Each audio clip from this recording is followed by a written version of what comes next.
Chair. Joe Hayes. I move that the question be now put. I'm going to hear from Grant Robertson.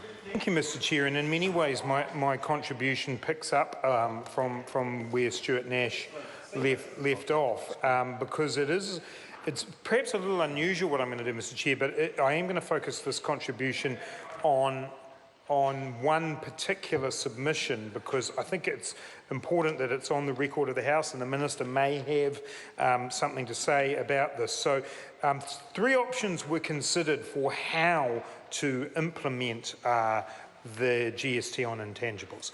And the one which was the official's option, which is what we've now got in the legislation, is what they call offshore supplier registration. So this is effectively that the companies we're talking about are registered for GST, and it puts the onus, in a sense, on them. It deals with them by means that is appropriate and is used by other countries. And in the regulatory impact statement, they talk about European Union, Norway, South Korea, Switzerland, Japan and South Africa who adopted this kind of option.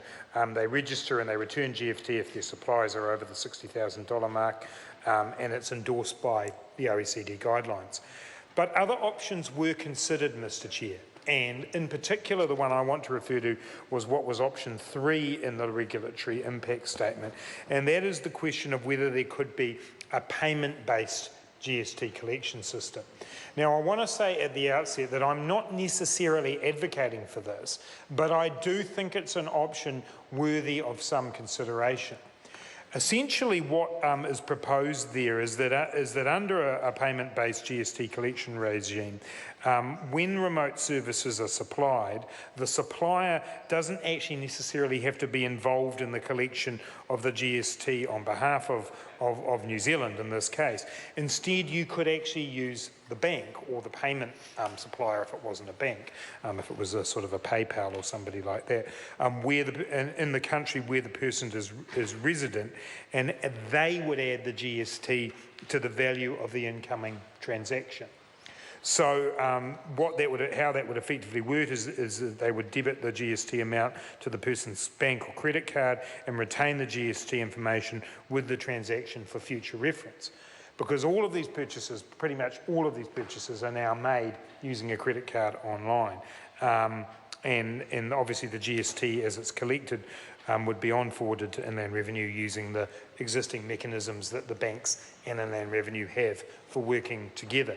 Now, this submission was put to the committee by Miles and Associates Limited, and I just want to mention that in the interest of transparency, that they were the organisation who came to us and put forward this idea.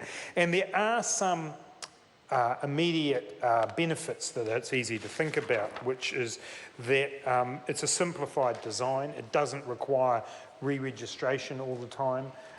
It uses the mechanism that we all know is used in the way that purchases are made. It simplifies the overall approach that has been taken, and it probably captures an increased amount of revenue potentially, because the registration process does mean that some suppliers won't be registered. Now, in my earlier contribution, I talked through that there are fines involved for people who don't register, and that the Commissioner of Inland Revenue can chase that up. But again, you don't know what you don't know, and it may well be that some people will slip through the cracks. So having a payment-based approach for implementing the provisions in Part 3 would potentially add to the amount of revenue that people could get. There's no additional cost to New Zealand businesses who are exporting goods and services going the other way if you adopted this regime across the board. And this, you know, the seamless handling of goods, you could expand out this to the tangible sector more easily as well, which is another point that many people would like to see happen. It creates a neutral set of relationships between businesses, if businesses are importing goods, by putting it only in the hands of the payment providers.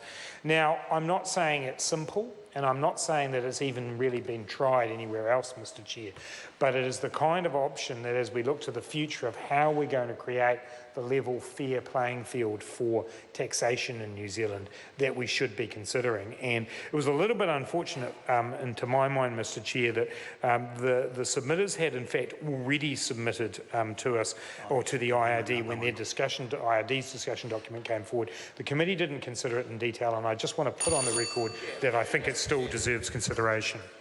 I'm going to call